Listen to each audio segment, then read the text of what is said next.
Ikalawang Samuel, Kabanata 24. Dumating ang panahong muling nagalit sa Israel si Yahweh, at ginamit niya si David upang sila'y parusahan.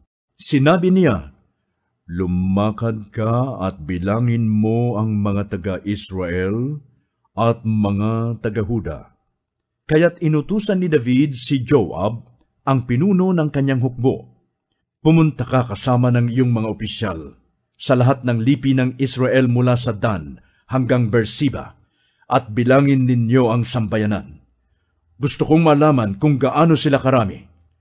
Sumagot si Joab, "Sana'y loobin ni Yahweh na paramihin ng 100 ulit ang bilang ng sambayanan, at sana'y makita ninyo ang katuparan nito. Ngunit bakit gusto pa ninyong malaman ang bagay na ito?" Ngunit iginiit ni David ang kanyang utos. Kaya't lumakad sila upang isagawa ang pagbilang sa sambayanang Israel. Tumawid sila ng Hordan at nagsimula sila sa Aroer, tuloy sa lungsod sa gitna ng kapatagan patungong Gad hanggang sa Jazer. Pagkatapos, tumuloy sila sa Gilead at sa Kades, sa lupain ng mga Heteo, at nagtuloy hanggang sa Dan. Mula rooy, nagpunta sila sa Sidon at nagpatuloy hanggang sa makarating sila sa may pader na lungsod ng Tiro. Nilibot nila ang lahat ng bayan ng mga Hivita at Kananeo, at nagtapos sila sa Beersheba sa katimugan ng Huda. Nagbalik sila sa Jerusalem pagkatapos na malibot nila ang buong lupain sa loob ng 9 na buwan at 20 araw. Iniulat ni Joab sa hari ang kabuuan ng lahat ng mga lalaking maaaring maglingkod sa hukbong sandatahan. Sa Israel ay 800,000 at sa Huda naman ay 500,000. Matapos ipabilang ni David ang mga tao, inusig siya ng kanyang budhi. Sinabi niya kay Yahweh, "Nagkasala ako ng malaki sa ginawa kong ito. Patawarin po ninyo ko sa aking kahangalan." Kinaumagahan, pagkagising ni David, sa utos ni Yahweh ay pumunta sa kanya ang propetang si Gad. Sinabi nito kay David, "Ito po ang ipinapasabi sa inyo ni Yahweh. Mamili ka kung alin sa 3 parusang ito ang gusto mong gawin ko sa iyo.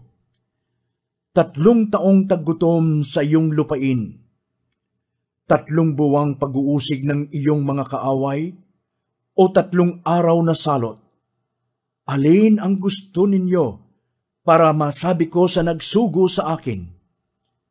Sumagot si David, "Hirap na hirap ang aking kalooban sa nangyaring ito, sapagkat mahabagin si Yahweh. Ang pipiliin ko'y ang tuwirang parusa niya, kaysa ako'y mahulog pa sa kamay ng mga tao." Kaya't si Yahweh ay nagpadala ng salot sa Israel, at mula sa Dan hanggang Beersheba ay 70,000 tao ang namatay. Nangyari ito mula ng umagang iyon hanggang sa itinakdang panahon. Nang iunat ng anghel ang kanyang kamay upang puksain ang mga taga-Jerusalem, pinigil siya ni Yahweh. Nagbago ang pasya nito at sinabi, "Tama na, huwag mo nang ituloy." Ang anghel ni Yahweh ay nakatayo noon sa giikan ni Arauna, isang Jebuseo. Nang makita ni David ang anghel, sinabi niya kay Yahweh, "Napakalaki ng pagkakasalang nagawa ko sa inyo, at ang mga walang malay na tupang ito ang nagdurusa. Ako at ang aking sambahayan ang parusahan ninyo."